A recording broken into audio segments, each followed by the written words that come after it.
আমাৰ যি পৰম্পৰা আছে 15ৰ পৰা কথা কওক বা 20ৰ কথা কওক এতিয়া 25লৈকে আহিলোঁ গতিকে আমাৰ এতিয়ালৈকে দলত সেইটোৱে সিদ্ধান্ত আছে এককভাৱে ভাৰতীয় জনতা পাৰ্টিয়ে বিটিআৰৰ 40টা সমষ্টিতেই আমি নিৰ্বাচন খেলাৰ কাৰণে আমি আমাৰ দলত পূৰ্বত যিটো সিদ্ধান্ত আছিল সেই সিদ্ধান্তত আমি আজিৰ দিনটোত অটল আছোঁ बियो बिजेपि आफादनि बिजेपि हान्जानि बिथांमोननि एजेन्डा बिथांमोननि एजेन्डा बायदि मावगोन जोंबो खोब खम समनि गेजेरावनो जोंनि एजेन्डानि सायाव जों सावरायनो थांगासिनो दङ जों आगोलबो इउपिपिएल हिसाबैनो सिखांदों एबारबो जोङो इउपिपिएल हिसाबैनो सिखारगोन बेखौनो जोङो सावरायनो थांगोन नाथाय मोनसे खोथाया सैथो जे जों इउपिपिएल दोलोआ बर' हारिनि राव हारिमु थुनलाइ आसार खान्थिखौ नागारनानै सोरनिबा आथिङाव मालाबाबो हेव मानिग्रा मानसि नङा आरो जों इउपिपिएल हान्जाखौ बिनि थाखाय दायाखै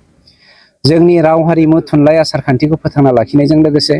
बिटिसिआव थानाय 22टा जाति जनगोष्ठीजों जों जथायै माबोरै सान्थि गायसनगोन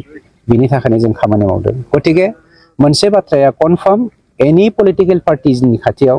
इउपिपिएल दोलोआ हार मानिया जोङो मालाबाबो कमप्रमाइज खालामा बिजेपि दोलोआ 20निख्रुइबो बांसिन मासियाव देरहानायनि खोथाखौ बुंबाय बिथांमोना 40आव 40खौबो गेलेनो हागौ बेवहाय जोंहा बुंनांगौ गैया बे डेम'क्रेटिक मोनसे हादोर डेम'क्रेटिक मोनसे जोंनि काउन्सिल बिथांमोना हायो नायनोसै दावहाथिलियाव सोर दावहायाव देरहायो इउपिपिएल हिसाबै माबायदि जाना दं दा सार इउपिपिएल हिसाबै जोङो दिनैनि गेजेराव 20 नङा जों 20निफ्राय बारा देरहानानै दङ আমাৰ যি পৰম্পৰা আছে 15ৰ পৰা কথা কওক বা 20ৰ কথা কওক এতিয়া 25লৈকে আহিলোঁ গতিকে আমাৰ এতিয়ালৈকে দলত সেইটোৱে সিদ্ধান্ত আছে এককভাৱে ভাৰতীয় জনতা পাৰ্টিয়ে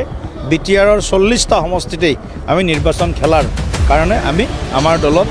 পূৰ্বত যিটো সিদ্ধান্ত আছিল সেই সিদ্ধান্তত আমি আজিৰ দিনটোত অটল আছোঁ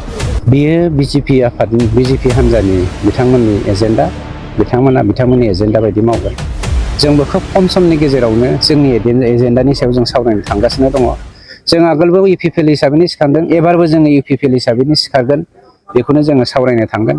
नाथाय मोनसे खोथाया सैथो जे जों इउपिपिएल दोलोआ बर' हारिनि राव हारिमु थुनलाइ आसार खान्थिखौ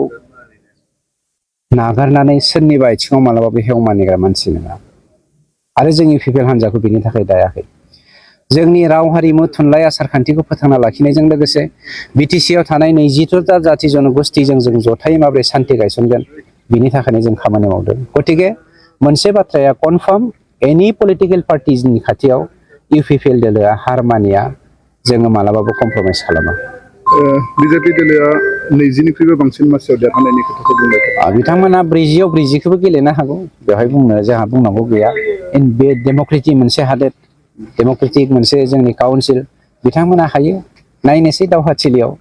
सोर दावहायाव देरहायो इउपिपिएल हिसाबै माबायदि जाना दं दा सार इउपिपिएल हिसाबै जोङो दिनैनि गेजेराव 20 नङा जों 20निफ्राय बारा देरहानानै दङ আমাৰ যি পৰম্পৰা আছে 15ৰ পৰা কথা কওক বা 20ৰ কথা কওক এতিয়া 25লৈকে আহিলোঁ গতিকে আমাৰ এতিয়ালৈকে দলত সেইটোৱে সিদ্ধান্ত আছে এককভাৱে ভাৰতীয় জনতা পাৰ্টিয়ে বিটিআৰৰ 40টা সমষ্টিতেই আমি নিৰ্বাচন খেলাৰ কাৰণে আমি আমাৰ দলত পূৰ্বত যিটো সিদ্ধান্ত আছিল সেই সিদ্ধান্তত আমি আজিৰ দিনটোত অটল আছোঁ बियो बिजेपि आफादनि बिजेपि हान्जानि बिथांमोननि एजेन्डा बिथांमोननि एजेन्डा बायदि मावगोन जोंबो खोब खम समनि गेजेरावनो जोंनि एजेन्डानि सायाव जों सावरायनो थांगासिनो दङ जों आगोलबो इउपिपिएल हिसाबैनो सिखांदों एबारबो जोङो इउपिपिएल हिसाबैनो सिखारगोन बेखौनो जोङो सावरायनो थांगोन नाथाय मोनसे खोथाया सैथो जे जों इउपिपिएल दोलोआ बर' हारिनि राव हारिमु थुनलाइ आसार खान्थिखौ नागारनानै सोरनिबा आथिङाव मालाबाबो हेव मानिग्रा मानसि नङा आरो जों इउपिपिएल हान्जाखौ बिनि थाखाय दायाखै जोंनि राव हारिमु थुनलाइ आसार खान्थिखौ फोथांना लाखिनायजों लोगोसे बिटिसिआव थानाय 22टा जाति जनगोष्ठीजों जों जथायै माबोरै सान्थि गायसनगोन बिनि थाखायनो जों खामानि मावदों गतिके मोनसे बाथ्राया कनफार्म एनि पलिटिकेल पार्टिनि खाथियाव इउपिपिएल दोलोआ हार मानिया जोङो मालाबाबो कमप्रमाइज खालामा बिजेपि दोलोआ 20निख्रुइबो बांसिन मासियाव देरहानायनि खोथाखौ बुंबाय बिथांमोना 40आव 40खौबो गेलेनो हागौ बेवहाय जोंहा बुंनांगौ गैया बे डेम'क्रेटिक मोनसे हादोर डेम'क्रेटिक मोनसे जोंनि काउन्सिल बिथांमोना हायो नायनोसै दावहाथिलियाव